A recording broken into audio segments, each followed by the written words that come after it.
Sa mga batak maglaro ng Axie, mapa managers, and scholars, may bagong laro akong na-discover na siguradong magugustuhan nyo. Dahil kung sanay ka na sa Axie, mas maganda to. At syempre, ang pinakamalupit dito ay libre. This game is called Legends of Arcadia. This game is like Axie. Isa din siyang strategic card game. So bago ko ipakilala sa inyo si Legend of Arcadia, nandiyan na yung link sa bio ko.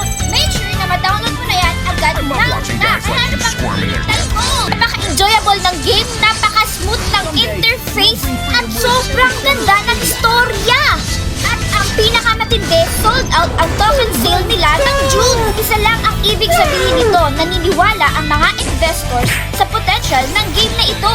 Suportado din siya ng mga big names tulad ni Animoca Brands. Ganitong ganito yung gusto ko na laro eh. Yung trusted na nga, libre pa. Kaya mas maganda talaga kung mauuna ka.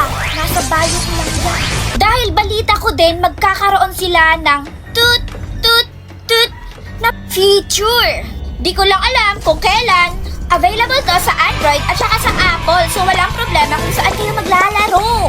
So for more updates and official announcements, make sure makapollow kayo sa kanilang X accounts at lagi niyong binibisita ang kanilang website. Bilang yan te, may pasabog pa si Legends of Arcadia. Posibleng magkaroon sila ng bagong season. So new gameplay, characters, at marami pang iba.